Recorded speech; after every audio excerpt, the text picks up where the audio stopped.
habang nag-i-scroll tayo at naghahanap tayo ng content na maiibalita sa inyo, napanood natin ang live streaming nitong si Kap Ninyo Barsaga na kung saan mga kababayan, meron siyang binubulgar dito na patungkol. Ito yung sinasabi ko sa inyo kagabi, may sasabog at may sasabog talaga patungkol dun sa attorney na spokesperson mga kababayan na malimit nating nakikita ngayon.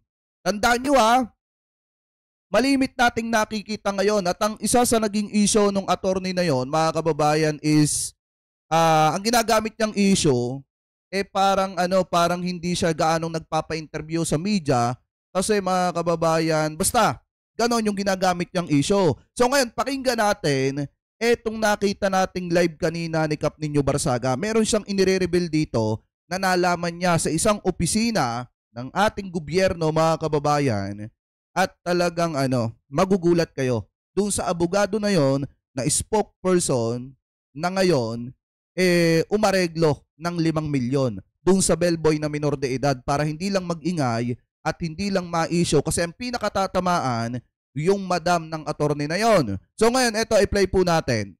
Bago mo sabihin na mahalin ang bansang Pilipinas, bago mo sabihin na maglilingkod ka sa bayan, ayusin mo muna ang sarili mo, buhay mo, at attitude mo. Kahit sino ito, meron akong ibibigay sa inyo. Pakinggan nyo tong mabuti mga kababayan Pagalingan ng hula. Pakinggan yung mabuti to. 2 blunt item. Ito. Una, sino itong isang empleyado ng isang gobyerno?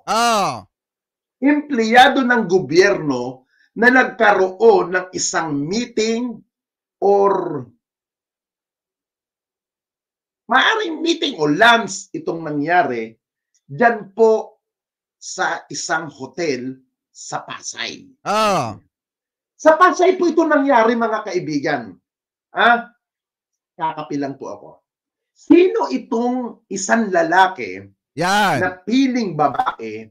Hindi to alam sa Itong lalaking ito napapanood natin, nakikita natin sa larangan ng mga news. Sa Senado, sa Kongreso, nakikita natin itong lalaking ito. Ngayon mga kababayan, yun yung isang clue. Yung lalaki na yon, na attorney, na spokesperson, ay nakikita po natin sa larangan ng news, Senado at Kongreso. At naging mainit yung pangalan niya nito lamang nagdaan. Mga kababayan, at eto yung kanyang issue. Pakinggan pa natin. Na tagapagsalita. Alam niyo ba mga kaibigan, itong lalaking ito, meron hinaras. Isang bellboy. OJT. OJT na bellboy dyan sa Sopotel. Noong bukas pa. Ang issue dito, hindi pa ito lumabas. Mga kaibigan. Alam nyo, yung billboy na house, billboy doon, gusto lang magtrabaho dahil nag-OJT. Alam niyo ang ginawa? Hindi si Rocky Hindi si Rocky yon mga kababayan. Hinaras nung abogado.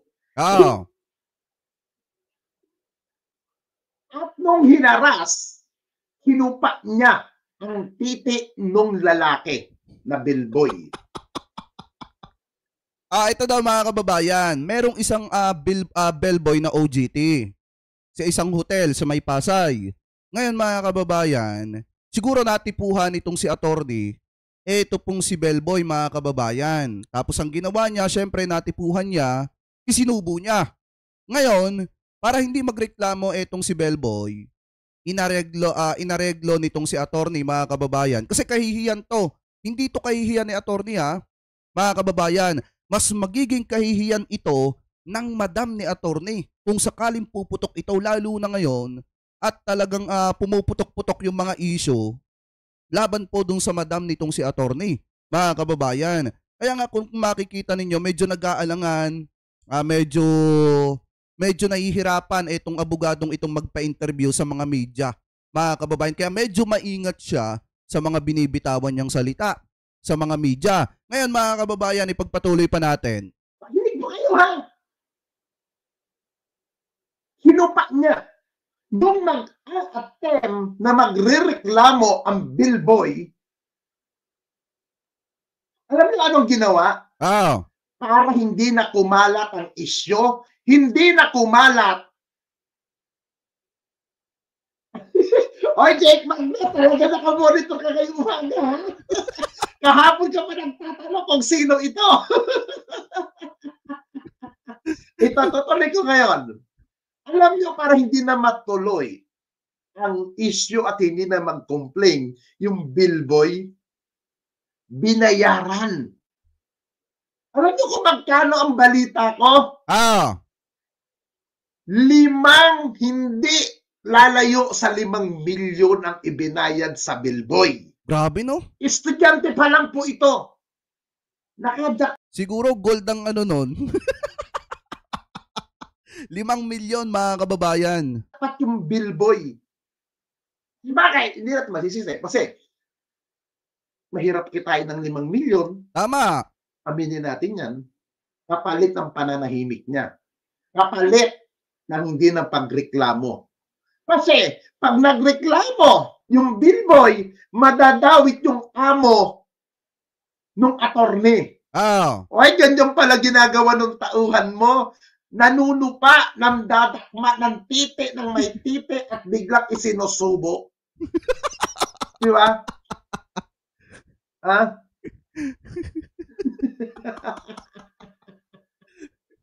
Ayan, no? Di ba? 5 million. At take note, mga kaibigan, ha? May pirmahan po yun. Yeah! May pirmahan.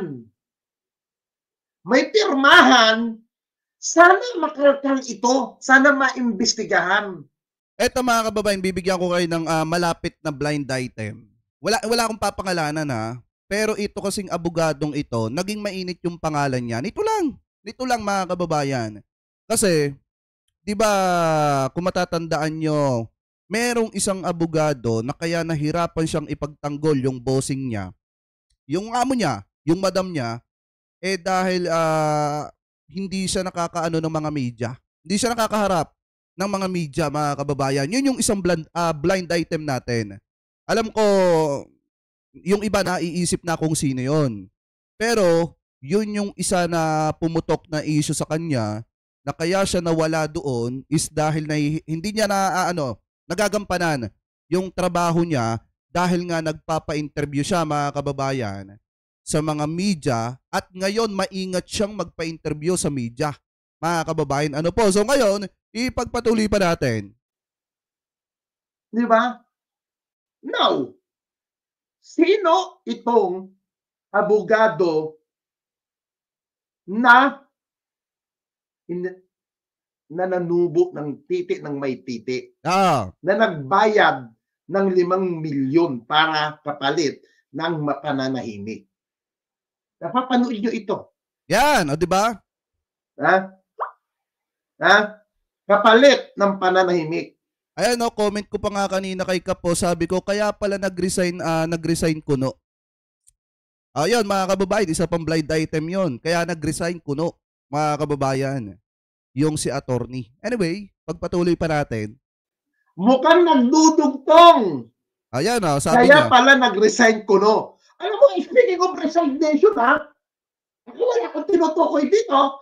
Ayon sa informante kong Makati Andila na nasa loob mismo, nagiging tulala na daw yung babae dahil hindi na makatulog ng maayos at parating mainit ang ulo nung kanilang madam. Kilala nyo mga kababayan, sino ba yung babae ngayon na nahaharap sa matinding sa matinding issue na iniiwan na ng mga kasama niya? Diba may isang babae ngayon na pinag-uusapan na nahaharap sa matinding mga issue na darating yung time na masasampahan siya ng kasong malveration. Pakitama na lamang po kung ako po ay mali, kung tama yung term ko. Tapos, baka ma-impeach pa, mga kababayan. Tapos ang problema kasi, yung kanyang tauhan pa nahaharap pa or mahaharap pa ata sa matinding issue. Dahil nga mga kababayan, dito sa ibinulgar na ito ni Kap Nino Barsaga na mismong nalaman din niya dun sa departamentong yon. Ngayon, ipagpatuloy pa natin. Rocky ba? Ay, hindi siya. Hindi siya dito yung manubo ng titi ng may titi. Hindi siya. malayo kay Harry Roque to. At note mga kababaigan, alam nyo kung saan galing ang 5 milyon? Yan. Pinag-ipon-ipon galing sa mga kontraktor sa isang sangay ng gobyerno para mabuo yung 5 milyon. Hindi galing mismo sa bulsa ng attorney ang perang ipinambayad. O di galing din sa pera ng taong bayan, yung ipinambayad at pang-areglo dun sa naisubo ni attorney, mga kababayan. Ano pa? Anyway, pagpatuloy pa natin. Galing po sa mga kontraktor na hinututan po nila. Doon, na kung saan, doon sila nag-meeting sa Sopotel. At ngayon, nakursunodahan ng attorney, yung billboy, siguro nakalikom ng 5 milyon doon sa mga kontraktor. Ayun, doon niya ibinigay. At note, nakapagbigay pa itong abogadong ito ng branyo na sasakyan para sa kanyang nanay. Kita nyo mga kababayan bakit yung taong yon? Ako nagtataka din ako kasi unang-una, 'di ba yung taong yon nag-resign na siya. Wala na siya doon sa departamento mga kababayan. Pero siya yung isa sa nakita nating kaisa-isang nanindigan doon sa mga hearing. At dinidepensahan niya din yung kanyang madam mga kababayan. Tapos ang pinakamatindi pa sa taong yon, 'di ba na-interview nga siya ng media. Sinasabi niya doon minsan na umiiwas siyang magpa-interview sa media kasi nga mga kababayan, wala na siya doon sa departamentong yon. Kasi kung iisipin yung mabuti, hindi naman siguro gagawin ng tao na yon na siya yung humaharap doon sa mga hearing para lang ipagtanggol yung anomalya ng kanyang madam kung wala itong napapala. Mga kababayan. Ano po, anyway, ipagpatuloy pa natin. Nakapagbigay pa. Wala akong binabanggit na pangalan Di ba nakakaloka? Kung ang mga tao mo nga hindi mo makontrol na huwag pairalin ang kalibugan sa oras ng trabaho, ano na nangyari? Hindi mo makontrol. Ito po, mga kaibigan. Alam niyo naman ako dating depender ni Digong. Alam niyo may mga connection ako doon sa loob pa rin hanggang ngayon. Kuha ko po yun, yung informasyon na yun.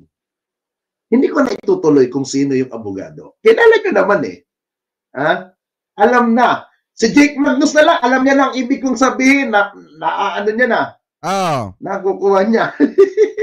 Pero yung sinasabing nag-resign, ito ibang issue naman ito. Yan. Alam niyo mga kaibigan, totoong nag-resign. Sa papel. Pero sa papel. Ngayon sa ipis ko, na Makati ang dila, hindi nag-resign sa personal. Pero sa papel, nag-resign. Pero tuloy ang communication para makaiwas. Wala ko sinasabi kung saan nag-resign, Ang sinasabi ko, sa papel nag-resign. Pero sa tunay na buhay, tuloy ang komunikasyon para hindi na maobligang ipatawag kung sino man gusto magpatawag doon sa nag-resign. Kasi mga kababayan, di ba naitanong yan sa kanya sa hearing? Kailan po kayo nag-resign? Bakit po kayo nag-resign? Although attorney nga ito, medyo professional yung mga sagot niya. Mga kababayan, kaya hindi mo talaga mahahalata ang ugat kung bakit ito nag-resign, itong taong ito. Ano po sa isang departamento ng ating gobyerno. Ngayon mga kababayan, eto kasi pong taong ito na sinasabing nag-resign, sa papel lang siya nag-resign. Pero although may communication pa rin siya doon sa kanyang madam. Kasi nga yung kanyang madam mga kababayan umiiwas na at hindi na uma-attend sa mga patawag sa kanya doon sa mga hearing. Mga kababayan, ano pa? Anyway, ipagpatuloy pa natin. Wala akong tinutukoy dito kung sino yung taong inaano ha, wala akong inaano. Mo. Ay, Inay Lisagaw, shoutout ha. Wala akong inaano rito. Now, ito pa ang matanong ko, gaano rin katotoo na yung lalaki na asawa ng babae natutulog na lamang sa basement. Grabe no? Sa basement na natutulog at hindi na natutulog doon sa regular na kwarto nila na bilang mag-asawa. Talagang hiwalay na sa pagtulog yung dalawa. Dati pag matutulog pa daw niya kahit nag-aaway ang dalawa, pinagigitna pa daw yung bata. Yung attorney na mahaba ang buhok. Sino ba yon? Para lang masabi na okay pa ang relasyon. Diba? I love Claudine Barreto talaga. Alam niyo, ang ganda ni Claudine Barreto. Diba? Ilan pa anak ni Claudine Barreto? Ilan? Alam niyo mga kaibigan, yan ang mga chismis natin na nakukuha. Alam niyo, dapat mag-ingat dapat si Secretary Angara sa DepEd. Kasi may mga aso pa rin dyan na natira. May mga aso na mga spy na natira dyan. Dapat mag-ingat siya. Ayun mga kababayan. So kung makikita nyo naman, merong revelasyon dito si Nino Barsaga. Pero siguro mga kababayan, ito ay nalaman niya doon sa mga contact niya doon po sa opisina nitong si Madam. Mga kababayan, at ngayon kung makikita nyo, pinag-iingat niya itong si Secretary Angara kasi nga, yung si Madam kasi mga kababayan, may mga espiya pa rin yun sa DepEd kahit wala na siya doon. Mga kababayan, ano po? So ngayon, kung makikita ninyo, nabanggit niya dito yung problema ni attorney na kung saan di umano nakapangharas sa isang hotel mga kababayan ng bellboy at para hindi magreklamo yung OGT na bellboy, nagbayad ng 5 milyon. Mga kababayan, na take note, may kasulatan pa daw po yan na dapat na iimbestigahan mga kababayan kasi hindi personal na pera ni attorney yung ipinambayad niya sa atraso niya. Kung hindi pera na pinagsama-sama galing dun sa mga kontraktor. Hindi natin alam kung kontraktor ba ito ni DepEd or kung kontraktor nitong nung opisina ni Madam. Mga kababayan, ano po? So kayo, ano po ang komento nyo mga kababayan? Hingil po dito